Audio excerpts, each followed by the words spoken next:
मानता नहीं, मुश्किल बड़ी है रस में मोहब्बत, ये जानता ही नहीं।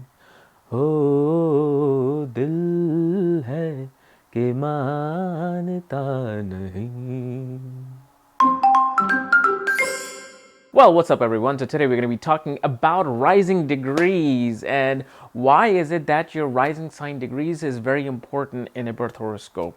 And what do I really mean by rising sign degrees? Well, when you get your horoscope, okay, like when you look at the link below and you get the book and I send you the link to look at your own chart and you put in your information and then you see these degrees of planet, like each planet is at a certain degree, anywhere from 0 to 30, okay? But your rising sign also has a degree. Like your rising, the first house, the sign that was rising from the east when you were born, was at a certain degree because ascendant changes at every 2.5 hours. So it needs to complete that 30-degree cycle every 2.5 hours. So you can be born at any degree, that universe chooses. But that particular number of degree becomes a very prominent point in your horoscope. Okay, so let's say if you were born with 10 degrees in Gemini, okay, your ascendant, then that 10 degree in that chart becomes very important, okay? And the reason for this is because this is where the negativity and positivity of planets is amplified. They either become completely strong and help you, or they can destroy you, okay? So like for example, if you choose, let's say we'll choose Virgo. Let's choose Virgo ascendant, okay? And let's say Virgo was rising at 15 degrees. So when a native was born, their rising sign degrees was 15 degrees in Virgo. That means that for this person, their functional malefic planets, okay, become Saturn, because its mul trikon sign Aquarius is in the 6th house, Mars, because its mul trikon sign of Aries is in the 8th house, and Sun, because its mul trikon sign of Leo is in the 12th house. So Saturn, Mars, and Sun become functional malefic. But how much of damage will these planets do? Because not everybody will suffer, bad things of the 6th house or 8th house or 12th house being a Virgo ascendant. So this is where you must look at the degrees of the rising sign. So we know that it's rising at 15 degrees, okay? But let's look at an example that if Saturn was anywhere between 3 degrees of either 16 degrees, okay, that means it's going to have the most negative impact upon the chart. So let's say if Saturn was anywhere between 13 and 19 degrees in the horoscope, no matter where he sits, Saturn can be in the 5th house, 2nd house, 7th house, any house.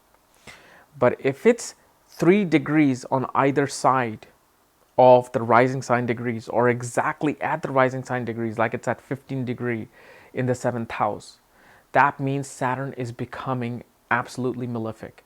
Its functional malefic function is becoming 100% active, and he's going to bring things related to the 6th house into the 7th house if he's placed there, or he's going to bring things related to the 6th house and 5th house wherever he sits. But since he's a functional malefic, he's going to show his negative effect.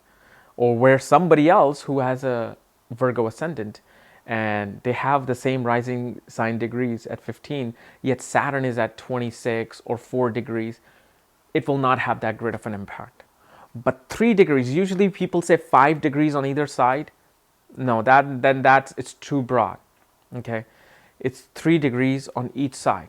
And this is also, once I looked at it, I really saw the most prominent negative effect happening around the 3 degrees on either side of the rising sign degrees. So same thing as a positive planet. So let's say for Virgo ascendant, Mercury becomes a very important planet because it rules the first house and it rules the 10th house. So let's say if Mercury was at 15 degrees in, let's say, ninth house or in the 5th house, then not only Mercury is the most positive planet for this horoscope because it rules the ascendant, the Trikona and Kendra, which means the 10th house, yet it's at the most prominent degree of the horoscope because the rising sign degree is at 15 and it's at 15, so it will become then the most amazing planet for this person. So while Saturn is becoming the most malefic, Mercury is becoming the most benefic.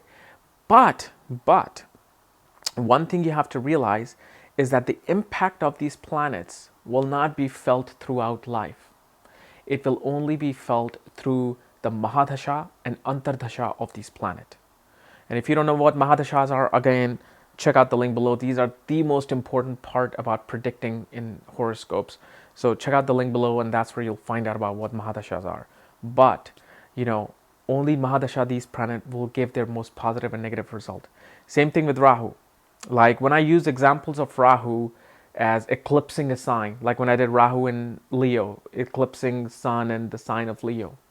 Well, Rahu can eclipse any sign, but the eclipse point only will activate itself when Rahu is also within 3 degrees on either side of the rising sign degrees. So Rahu can be in any house. But if, let's say, we're using Virgo Ascendant as our example and it's at 15 degrees, and let's say Rahu is at 14 degrees in the 4th house, that means Rahu is, during Rahu Dasha, it will bring its negativity upon the 4th house and it will be felt.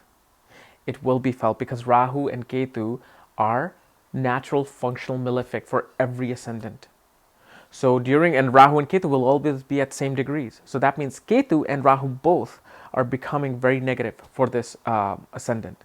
Now, if let's say this ascendant was at 15 degrees, and let's say Rahu was at 9 degrees, or Rahu was at 21 degrees, then the impact point is not that great, and during Rahu's Mahadasha, the negative effect will not be felt as much.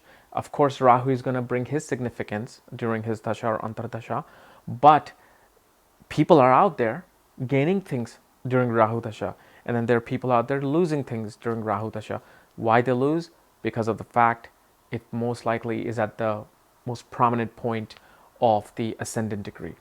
So this is just another tool to use to see how functional malefic and functional benefic planets might be acting and how devastatingly they will act upon a native's life. So if if you are looking at your own chart, just look at the ascendant degrees and look any planet near that degrees, 3 degrees from either side of it. 4 and 5 becomes lighter degrees, like 5 degrees, but then it's like a 10-degree mark where most people are, and but you want to narrow it down. I narrow it down personally to 3 degrees on each side, because after then it just becomes lighter and lighter. Okay, like within 5 degrees of it, you can say it, but I really have found more so within 3 degrees of the ascendant degrees. Now, this thing also relates to the avasthas in Vedic astrology. You know how they have Santya Avastha, they have the avastha of like if planet is infant, in middle age, old age, and depending upon that, the planet is weak or strong. Okay, but like there's a saying that if a planet is at between 26 and 30 degrees, it's old, it's powerless. Or if a planet is infant between 0 degrees and 3 degrees, it's really weak, especially below 1 degree. It's considered weak. But you also again have to see the rising sign degrees. So let's say if somebody was born at 28 degrees rising sign. Let's say somebody was born 28 degrees Virgo ascendant. And that means that Mercury was at 29.2 degrees. That means Mercury is really old. It is supposed to not give good results. But guess what? In this case, Mercury will give good results because Mercury is at the most prominent point of the horoscope. it's at the most prominent degree of the horoscope. So if a horoscope is at 28 degrees or 29 degrees, and Mercury is within 3 degrees of those things, if Mercury is at 29 degrees, 27 degrees, it's old, but it's becoming that positive planet. It will have the ability to give the positive results. So guys, this was my little input on the ascendant degrees and how important they are. But again, don't just rely on this part. You also have to rely on what sign the planet is sitting in, if it's in an enemy sign or not, what house it's sitting in. And all of these things just come naturally to you. Once you know all these ins and outs of astrology, you'll just know. But this is just one of the most important tools that you want to look at, okay? So guys, if you're new to my channel, subscribe below. And if you want to know where your prominent point of the ascendant is and what degree your ascendant is, check out the link below. Check out my book there, Astrology at the Speed of Light. And when you get the book, I will send you the link to look at your own chart. Just make sure you follow the directions below. Otherwise, we'll see you tomorrow with another video. Bye-bye. What? You actually made it this far into the video? All the way to the end? Man, you must be crazy! Well, since you're already crazy enough to go this far, then might as well join the insanity by clicking that little button above where it says subscribe here. Or you can subscribe below by that little button that you see below the video. And like I told you, if you want to know where your planets are placed, where your conjunctions are, what aspects you're receiving, what planetary time period you're running through, check out this corner link below, okay? Read the directions there, because when you get the book, my Astrology at the Speed of Light book, and you follow the directions by sending me the email, I send you the link to look at your own chart so you can study everything about you. And if you want to read some more articles on astrology and every little details that I've written on my website, check out this corner link below. And this will take you to my website and to my article page where I've written tons of stuff, okay? Otherwise, we'll see you tomorrow with some more insane video. Bye-bye.